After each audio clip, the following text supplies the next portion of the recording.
Bueno, la verdad que me gustaría, hecho el agradecimiento y la introducción, empezar diciendo que cuando me plantearon un título para la conferencia, ese fue el que escribí de inmediato, y casi no había terminado de enviar el correo electrónico, pensé, ¿en qué jardín te vas a meter? Porque en el fondo yo tampoco estoy muy convencido de que podamos convertir a los medios de comunicación tradicionales en aliados en la causa de la defensa de la libertad. También es cierto que tengo días, lunes, miércoles y viernes no lo creo, martes, jueves y sábado sí. Aspiro a que las cosas se modifiquen un poquito. Pero siendo complicado, creo que no es imposible. Así que les contaré una parte de mi experiencia y luego algunas cuestiones que creo que son esenciales para poder afrontar ciertos debates, que espero que les sean a todos de utilidad. Déjenme empezar por plantearles en el entorno en el que yo me muevo, ¿no? Porque cuando vengo aquí la gente es tan amable, suelen poner en valor aquellas cosas que uno hace en la distancia, en Canarias, y siempre pienso, caramba, está bien, pero lo debemos estar haciendo fatal. Porque lo cierto es que España se mueve en este momento con esos valores, y me gustaría que tomaran conciencia y constancia de lo que ocurre por aquellos lares, ¿no? Cuando la gente es preguntada, y esto sí me gustaría que lo valoraran, ¿no? ¿Por qué medios de comunicación se suelen informar? La primera pregunta es la primera respuesta para la televisión, y luego, como ven, hay un largo expositorio sobre otro tipo de medio, e incluso para ciertas conversaciones e información se acude a conversaciones entre familias. Esto significa que obviamente hay campos donde actuar porque hay múltiples formas de trasladar, comunicar, compartir nuestras inquietudes y nuestras ideas. Esa es, como digo, la forma mayoritaria de informarse en España. Es curioso porque no todo es un comportamiento homogéneo. Supongo que a nadie le resulta extraño observar que los más jóvenes se prefieran informar por redes sociales, por ejemplo, que con medios habituales. Esto es también interesante para cosas que luego veremos en el desarrollo de esta charla. Planteamos también, por eso de aquello de lo bien o mal que lo debamos hacer, cómo se posiciona ideológicamente la gente en los países que fueron comparados en este estudio, que desde el principio les puse en una de las diapositivas que correspondía a una encuesta patrocinada por una gran entidad financiera española, y cómo varían en los distintos países de la Unión Europea. Como pueden ver, en este caso, en España, la gente se tiende a situar más hacia la izquierda que en otros países de la Unión Europea, aunque eso sí, como ven, quizás con la excepción de Italia, todos los demás están más o menos en ese entorno de centro-izquierda, más que centro-derecha. Lo que sí llama mucho la atención es esto que están observando, y es los extremos, ¿no? En España el 20% se considera de extrema izquierda y el 11% estaría alineado con la extrema derecha, es decir, hay una gran radicalidad en nuestro país, muy superior a la que se produce en otros. Y esto también es esencial a la hora de plantear ciertos debates y aspirar a discutir con fundamento con gente con la que pudiéramos intentar entablar algún tipo de conversación. ¿Por qué? Porque es muy habitual, particularmente en las redes sociales, que las conversaciones empiezan y terminan con un insulto. Y casi siempre ese insulto, pues si estás en el bando nuestro, más de defensa de las ideas relacionadas con la libertad, ese insulto es casi automático, es fascista, no se amplía normalmente el rango del calificativo. Se utiliza y se termina, porque obviamente es una forma de acabar las conversaciones. Sí es importante porque, como digo, existiendo tal radicalidad es normal que esto vaya sucediendo, ¿no? Porque significa 1 de cada 3 o tiene un pensamiento muy radical en el país del que yo procedo. Y les hablo de España, primero porque es el país que más conozco y segundo que es donde yo normalmente actúo y donde trabajo.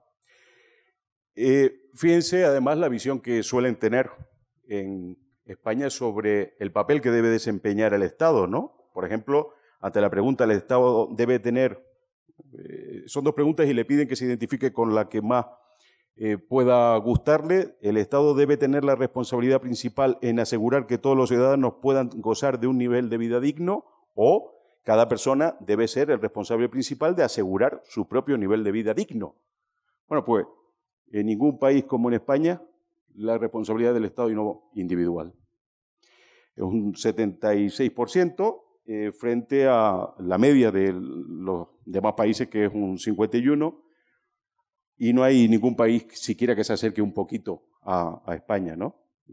Esto, pues espero que le llame a ustedes tanto la atención como me llamó a mí cuando lo supe. Lo malo es que esto es una encuesta que se ha repetido este año, después de que se hiciera en el año 2013, y las cosas no solo no remiten, sino que van a más. Es decir, la gente cada vez más tiene la impresión de que es el Estado el llamado a resolver problemas, ¿no? Y sobre todo, quién debe tener esa responsabilidad en asegurar ese nivel de vida digno. Que también a veces nos deberíamos preguntar qué es exactamente, qué interpretamos como un nivel de vida digno. También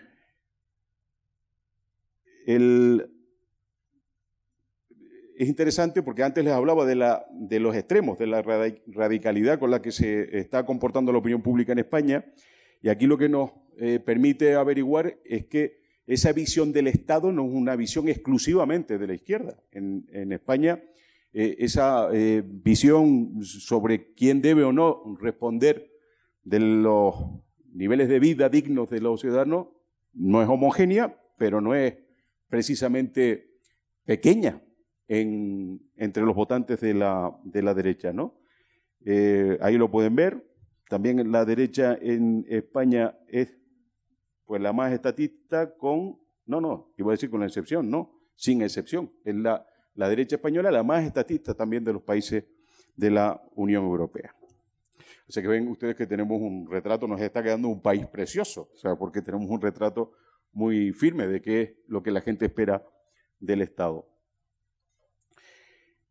Hay otras preguntas que igualmente nos va dando pistas sobre cómo se comporta la opinión pública española, y a todas estas preguntas me parece que responden además de una manera también sorprendente, ¿no? ¿Debe el Estado tener mucha, bastante, poca o ninguna responsabilidad a la hora de proporcionar cobertura sanitaria a todos los ciudadanos? Pues ya ven en qué porcentaje responde la gente, en un 87%. ¿Asegurar una pensión suficiente para las personas jubiladas? Pues también igualmente un 87%. ¿Controlar los precios? Como no se nos había ocurrido antes, que esa podría ser una buena solución, un 60%. ¿Controlar los salarios? Un 57%. ¿Controlar los beneficios de las empresas? Un 49%. Pero es que es un 49% frente a un 31% que considera que no lo debe hacer. Así que es un escenario que demuestra bien a las claras que quienes estamos en el bando de la defensa pública de determinadas ideas vamos perdiendo, y se ve que lo estamos haciendo por goleada. Aquí volvemos a encontrar un problema. A la pregunta de si los ingresos deberían ser más equilibrados, aunque ello pueda significar que las personas más formadas y las menos formadas ganen cantidades similares, o si las diferencias de los niveles de ingresos son necesarias para que quienes están más formados ganen cantidades superiores que quienes están menos formados. Pues ya ven también cuál es la visión de la opinión pública. Están dispuestos a sacrificar talento a cambio de igualdad, y este es un debate que se ha metido en la sociedad.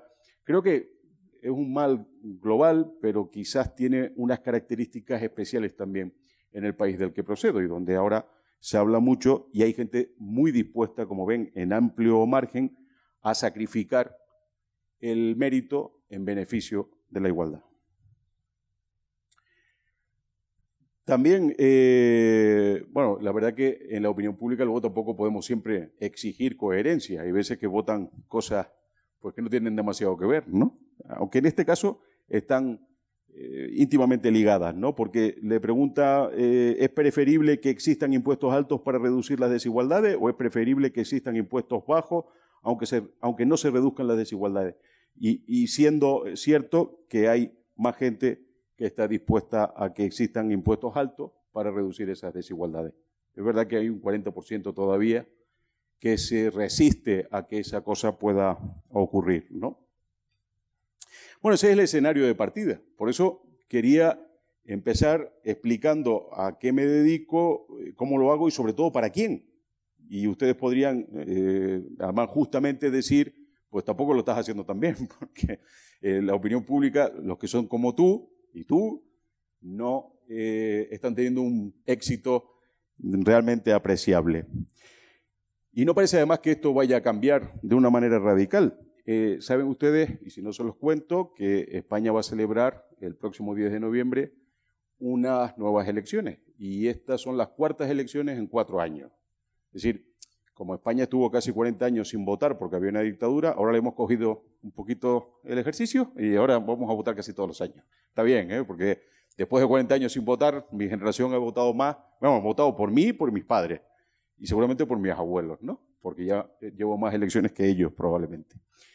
¿Por qué les cuento esto? Porque en este momento, que no se sabe exactamente qué es lo que puede ocurrir con el resultado electoral, es toda una incógnita, aparecen nuevos partidos políticos. Si en las últimas elecciones había un quinto actor, que era Vox, definido como un partido de extrema derecha, así populista de derecha, yo creo que sería más ajustado. Ya teníamos a Podemos, que es un partido populista de izquierda, y una escisión de ese partido se presenta a las elecciones ahora con el nombre de MAS. ¿Por qué se lo quiero comentar? Porque quiero que vean lo que piensa su líder de los medios de comunicación. A ver si tengo suerte.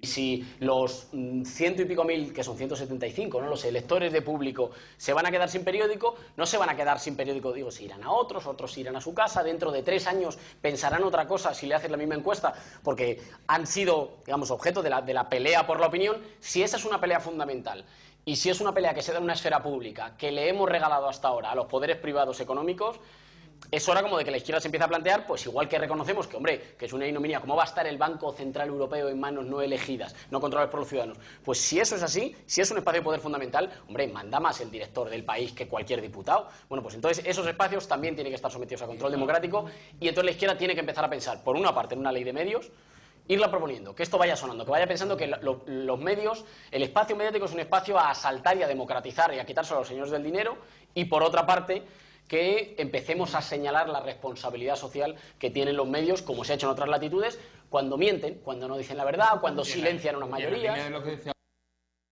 ¿Qué tal? Bueno, lo bueno de Íñigo Errejón, que así se llama, es que en mi país lo consideran moderado. Lo cual, lo que viene a demostrar que en mi país hace mucho tiempo ya no sabemos qué significan las palabras, porque es cualquier cosa menos moderado. Y hay una cuestión que ahora escuchándolo de nuevo, cuando lo preparaba no caí tanto, está esa expresión que repiten con demasiada reiteración del poder, ¿no? Y habla del poder del director del país. Más allá de que pueda ser valorado qué tipo de poder tiene el director de un periódico, lo que sí es cierto es que precisamente lo que debe ser un periódico es ser un contrapoder de los gobernantes, del Estado, de la oposición. Me parece que eso sería del gobierno, de la oposición, del Estado, ¿no? Pero además, ese concepto de poder a mí me parece particularmente irritante, porque quienes sí pueden disponer de ese poder son aquellos que nos pueden obligar a hacer aquellas cosas que no deseamos, que es como entiendo particularmente el poder.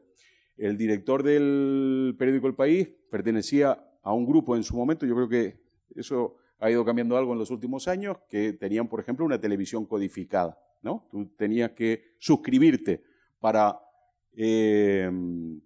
poder ver los canales de esa televisión. Bueno, pues con mucho poder que tuviera, a mí no me podían obligar a suscribirme si no lo deseaba.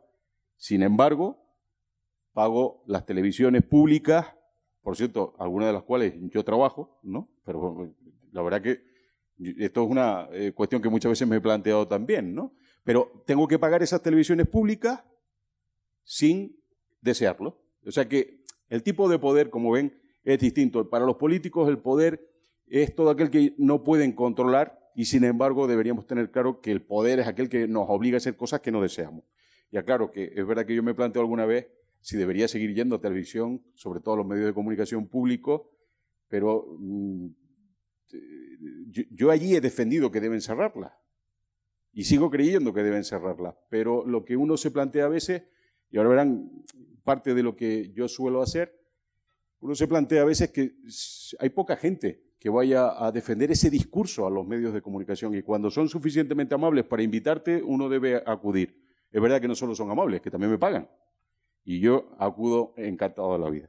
Luego, si alguno considera que estoy incurriendo en un grave delito de contradicción, me lo dice luego, ¿eh? y lo discutimos, si les parece. Que yo estoy dispuesto a reconocerlo si fuera el caso y si alguien me da un argumento suficientemente convincente. Bueno, hemos planteado de dónde venimos, cómo está el país, cómo piensa el país y lo que se nos viene encima con políticos de esta naturaleza que quieren una ley de medios y controlar a los medios de comunicación. Por cierto, tener medios de comunicación públicos, pues casi todos, no consideran que eso sea algo que pueda operar al margen de la influencia política, ¿no? Habría que plantearse, bueno, y se puede hacer algo, y les dije al principio que cuando Yolanda de Sandoval me dijo de dar una conferencia, inmediatamente cuando sugerí el título me arrepentí, digo, me voy a meter en un jardín. Pero claro, hoy es miércoles, hoy me tocaba el día pesimista, porque como ya les dije, lunes, miércoles y viernes, día pesimista, martes, jueves y sábado, digo, lo tenemos que intentar.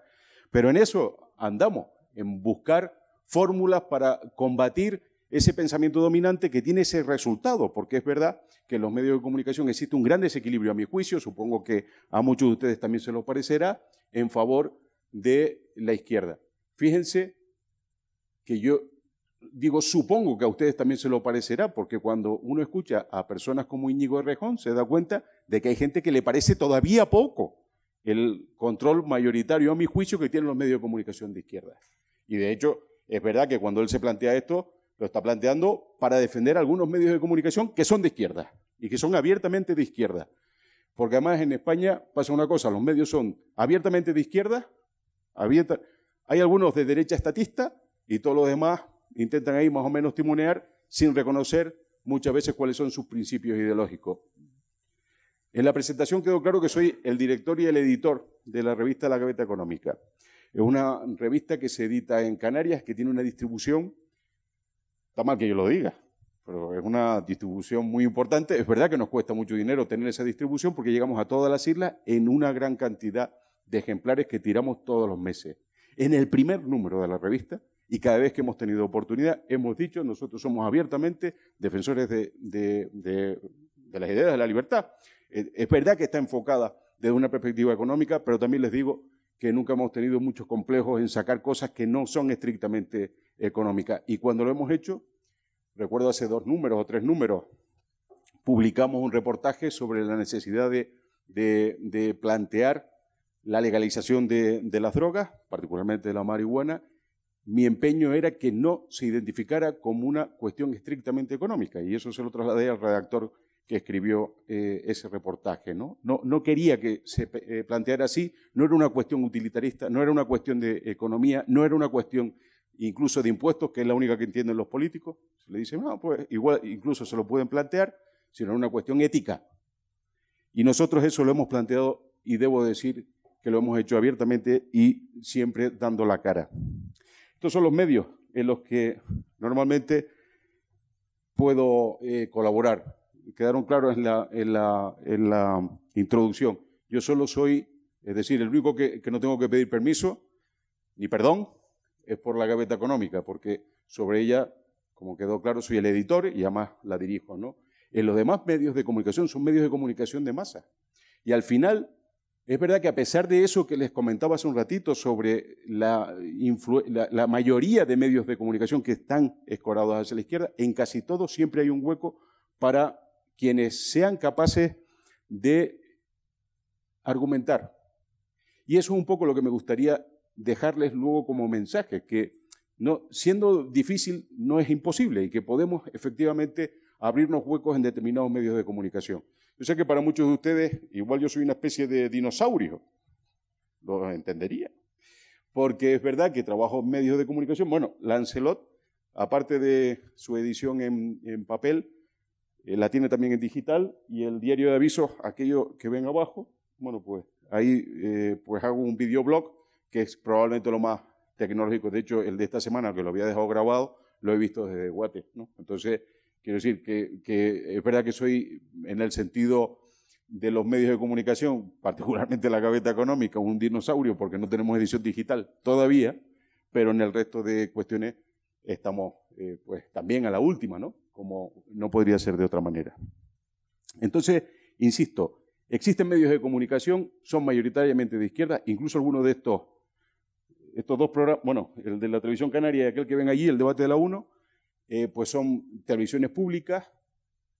Les cuento una pequeña curiosidad. El programa de televisión española se llama hoy el debate de la 1, pero en su día, que yo creo que cuando los encandilé, se llamaba 59 segundos y tenía 59 segundos para argumentar, y si no el micrófono se bajaba. Si tú te pasabas de 59 segundos, se bajaba y te quedaba, y además normalmente tú decías ¡ey, ey! Mientras se bajaba el micrófono, ¿no? Y digo que los encandilé porque yo siempre pensaba que era la mejor fórmula. Uno no tenía que, en 59 segundos es muy difícil equivocarse, y sobre todo por cosas que luego les diré, que creo que son importantes a la hora de comunicar. 59 segundos es una buena estrategia, es un tiempo adecuado. Digo, yo encandilé como encandilaron otros tertulianos. Lo que pasa es que luego esto fue en el año 10, creo recordar, cuando empezamos, y llevo ya 9 años continuado y siendo Televisión Española tan generosa como para seguirme llamando e invitándome a sus debates, ¿no? Por tanto, no está todo perdido. Hay medios de comunicación a los que podemos ir, pero hay que construir primero una pequeña reputación para poderlo hacer. Y ahora está claro, además, que esto no solo lo podemos hacer, es que lo debemos hacer, porque es un compromiso de cada uno de nosotros también dar la batalla intelectual, la batalla por las ideas, como nos recomendara Mises en esta cita que traigo aquí. Por tanto, digamos que tenemos posibilidades de actuar y debemos hacerlo por compromiso y porque seguramente tenemos cosas que aportar. Lo que sí es cierto también, y ahora sí diría, a la hora de ir construyendo esa reputación que nos puede abrir puertas de medios de comunicación, es tener claro que nosotros aspiramos a que nuestra lógica sea entendida de esa manera. Y es verdad que tiene cierta explicación, se puede justificar. Nosotros nos sentimos muy cómodos en algunas de nuestras argumentaciones y nos parecen que son realmente contundentes. Pero a veces deberíamos aspirar a emocionar para poder avanzar en nuestro objetivo. Les traigo la diapositiva con la que empezaba para que cada uno vea dónde puede instalarse y sobre todo cómo en algunos sectores, sobre todo de edad, hay medios distintos. La televisión sigue siendo importante. Además, la televisión, hay quien considera que aquello que no sale en la televisión no existe. Y esto, pues, tiene una ventaja, pero también tiene un inconveniente. La ventaja es que, efectivamente, un medio de comunicación de masa y puede ser muy eficiente. El inconveniente, que hay una serie de barreras de entrada porque no todo el mundo es invitado a televisión para poder expresar ideas. Tiene una pequeña perversión, que no sé si podemos... sí, luego la comentaré, porque en España en este momento, por ejemplo, aquí sé que hay algunos debates también interesantes, pero en España son un poco diálogo de sordos, ¿no? Y es complicado. Y luego está el tema de las redes sociales, donde yo sé que ustedes tendrán una visión completamente distinta a la mía. Yo, si acaso, puedo presumir de haber sido de los... No voy a decir de los primeros porque seguramente tampoco sería cierto, pero en la primera etapa del funcionamiento de Facebook yo estaba ya allí y terminé yéndome. Y entre otras cosas me terminé yendo porque primero consume mucho tiempo y segundo entendía que había que hacer un esfuerzo notable para estar todos los días diferenciando lo que era cierto de lo que no lo era. Y yo tengo demasiado trabajo como estar perdiéndolo para ver qué cosas de las que se cuentan son verdad o no lo son. Entonces yo creo que las redes sociales son muy interesantes porque hemos visto cómo hay gente que ha construido por ahí precisamente una reputación primero y de ahí han hecho el salto a los medios de comunicación tradicionales, pero yo creo que eso es más para ustedes que para gente ya, como les decía, un poco dinosauria como yo, ¿no? Bueno, dentro de lo que entiendo que podríamos hacer todo es construir relatos propios. Y esto me parece que es importante porque tendemos todos a seguir acríticamente muchas veces las ideas que damos por sentadas, ¿no? Y yo creo que no pasa nada por hacer un esfuerzo. Lo que les decía hace un ratito, ¿no? De sintetizar, además, de ser concreto, de tener los objetivos claros. El videoblog del que les hablaba hace un ratito, de los que he hecho hasta el momento, nunca me he pasado de 2 minutos. Esos son aproximadamente entre 250 y 270 palabras. Yo me los preparo y los ensayo para poder ir al grano. Y creo que eso normalmente funciona. No podemos aspirar... Bueno, como he hecho... esta es la primera vez en mi vida que comparezco ante un auditorio y no hablo de la radio, en la que construí toda mi carrera durante 30 años. Y hoy ya no estoy en ese medio, pero siempre me pareció que aquel que no era capaz de explicar algo en una respuesta de 50 segundos o 40 segundos no era capaz de explicarlo aunque le diera 3 minutos. Y la gente tiende a enrollarse y ser pesada, y yo creo que además muchas de las veces lo hace porque tiende a seguir un patrón que ni siquiera es propio. Y a veces se nota muchísimo cuando uno está defendiendo algo del que si te hacen una repregunta vas a tener grandes dificultades en salir.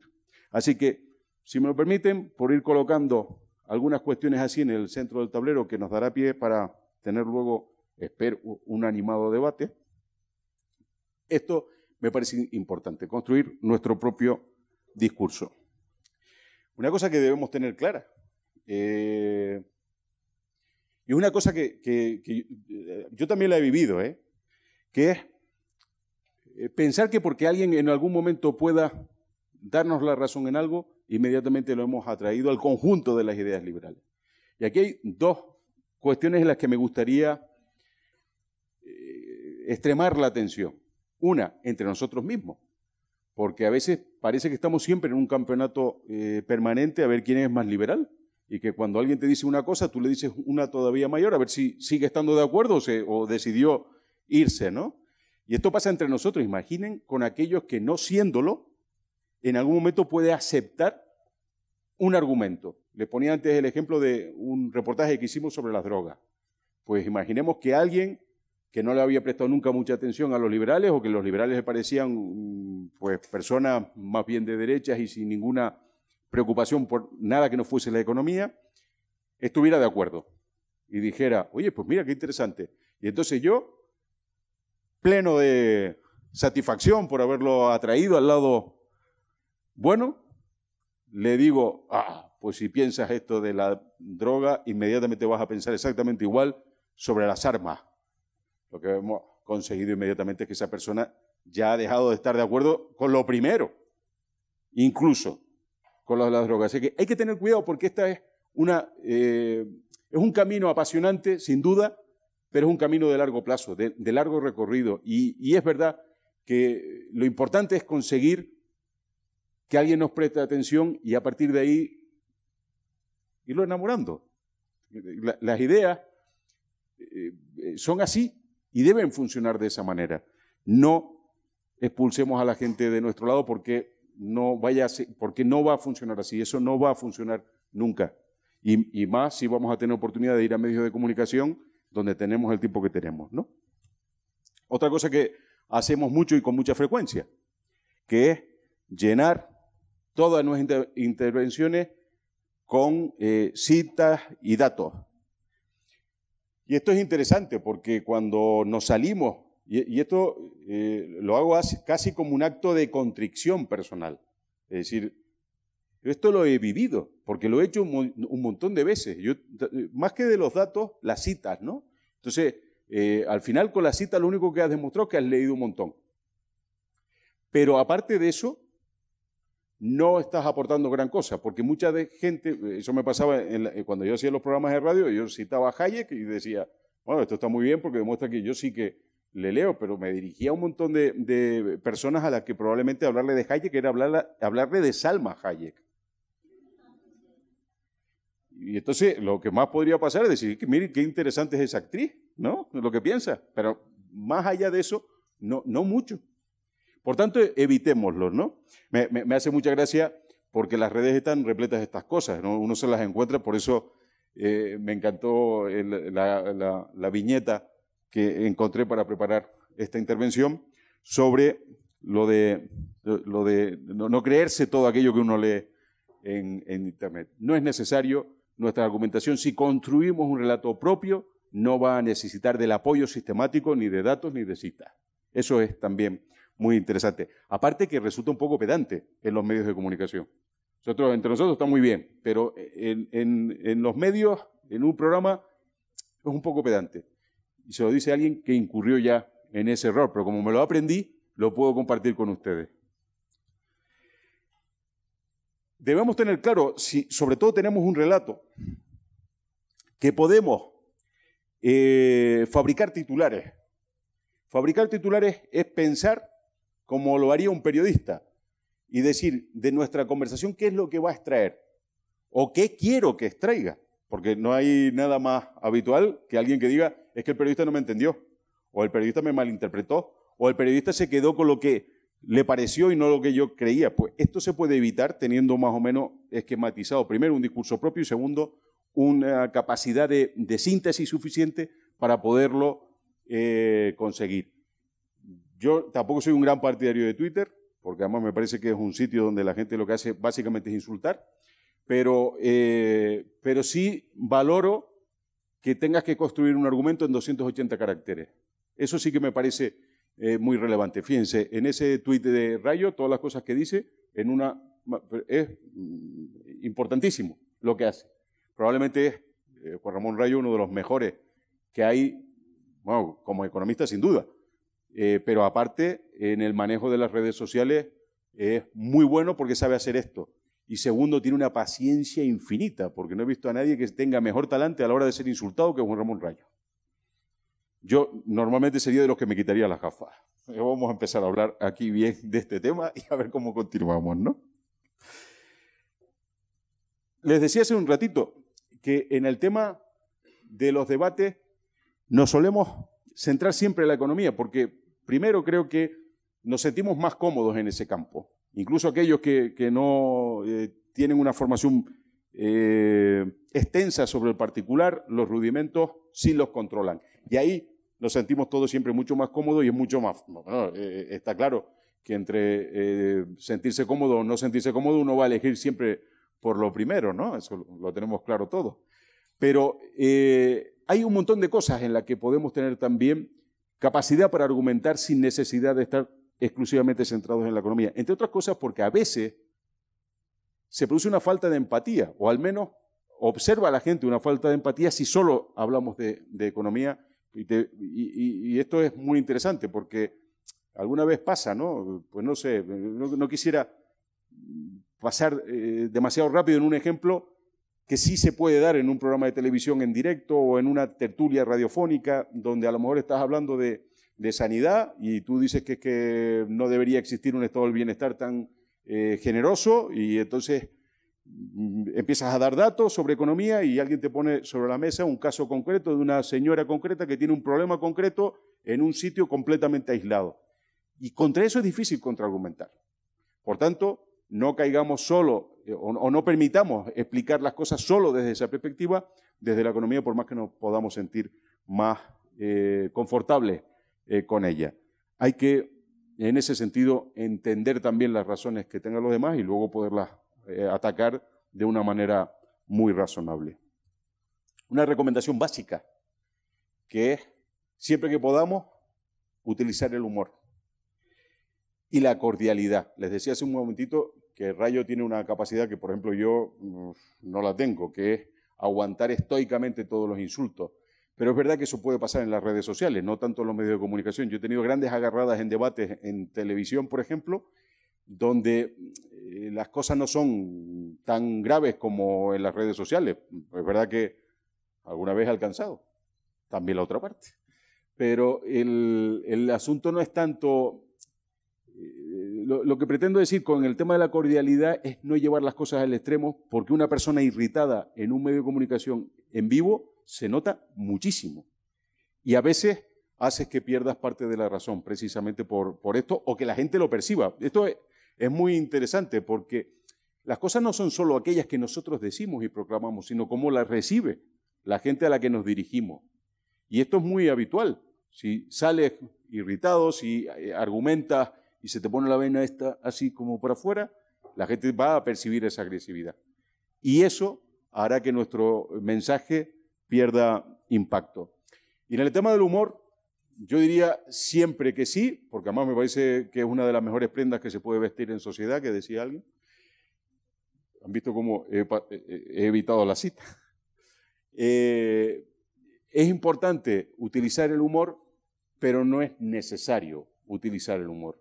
Entre otras cosas porque no hay nada peor que alguien que no sea simpático intentando hacerse el simpático, porque entonces el mensaje va a ser igual de malo que lo que les planteaba hace un ratito, ¿no? O sea que hay que tener cuidado, yo creo que todo en su justa medida es razonable, el humor es una buena forma y hay que tener cuidado sobre todo para programas de masas, ¿no? Televisión, radio y demás. Hay que tener mucho cuidado con los sarcasmos, que funcionan relativamente mal cuando se utilizan, porque no siempre son entendidos y hay que apelar a una inteligencia que uno no es capaz de prever en un grupo amplio de audiencia. Esto también es importante. Ustedes todos son muy jóvenes y no recuerdan esa película, pero era un señor que iba contándole su vida a todo el mundo y al final el que tenía sentado al lado se echa la gasolina por encima para pegarse fuego, porque ya no aguantaba más al plasta que tenía al lado, ¿no? Entonces, yo creo que esto también es importante. Es insistir una vez más en la máxima que si lo breve es bueno dos veces, si lo bueno es breve dos veces bueno, pero evitando también ciertos tecnicismos para procurar que la gente nos entienda. Estamos hablando siempre, desde mi experiencia, en medios de comunicación de masa, y son medios de comunicación tradicionales. Por tanto, ahí creo que podemos tener todavía campo para seguir creciendo y discutiendo. Evitémoslo y hacemos un favor a la audiencia y nos lo hacemos a nosotros mismos porque vamos a ser entendidos de una manera mucho más clara. Esto es muy importante a mi juicio, porque los medios de comunicación se han llenado de todólogos, ¿no? Que son aquellas personas que saben de todo. Le preguntes de lo que le preguntes, te van a dar una respuesta. Y me parece que ser humilde es una virtud notable y que los medios de comunicación no sancionan. Es decir, si tú vas a un medio y se plantea un asunto del que no sabes, tú puedes decir que no sabes y yo creo que te van a premiar, te van a reconocer y te van a seguir invitando, porque no está mal no saber. Yo se lo digo porque lo sepan, por ejemplo, en los programas de televisión a los que voy, yo sé los temas con anterioridad, pero me dan un titular. Dicen, vamos a hablar de este tema, de este tema y de este tema. Yo normalmente en el momento que me voy desplazando hacia el estudio, voy pensando cosas que se me puedan ocurrir que sean más o menos, lo que les decía antes, concretas, que puedan sintetizarse, que se puedan reducir a una frase más o menos contundente. Yo eso lo hago. Y hay alguna vez que ha pasado que se improvisa un asunto porque es de última hora y yo sin ningún problema, y además hay temas en los que reconozco que soy un auténtico tornillo, ¿no? No sé nada de ese tema y lo digo. Yo lo siento, pero de este tema no sé. Por tanto, la humildad es una característica que se ha perdido, sobre todo entre los tertulianos de televisión y radio, y yo creo que vale la pena reclamarla. Si ven la fotografía de arriba, son del mismo programa y esto también es muy interesante. Es un programa en España que se emite los sábados por la noche, es un programa de política básicamente y donde normalmente se va con un sesgo y una agresividad notabilísima. De hecho, me genera tanta incomodidad que últimamente he dejado de verlo. Y lo normal es que esas sean las expresiones. La gente, hombre, a las manos no han llegado todavía, pero los insultos son realmente llamativos. Por tanto, en un programa, si alguno de ustedes tuviera alguna vez que ir a un programa de esas características, no pierda demasiado el tiempo en tratar de convencer al que tienen delante. Por tanto, lo de la cordialidad que les recomendaba hace un ratito es fundamental. Es quitar la agresividad del entorno para poder tener claro a quién nos estamos dirigiendo.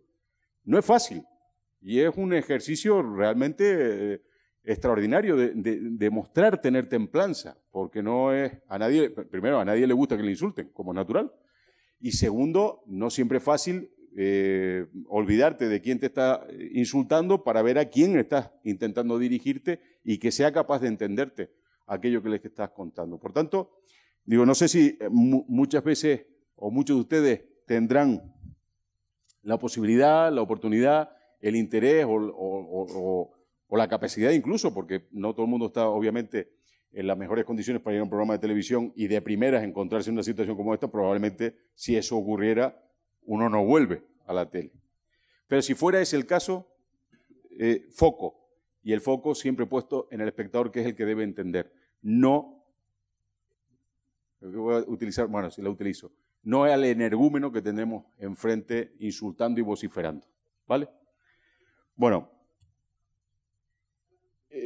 este también es un tema importante porque con la excepción de Carlos Rodríguez Brown, que ha hecho su carrera en los medios tradicionales y que además tiene esa templanza que les decía hace un ratito porque jamás se inmuta y mira que le dicen cosas,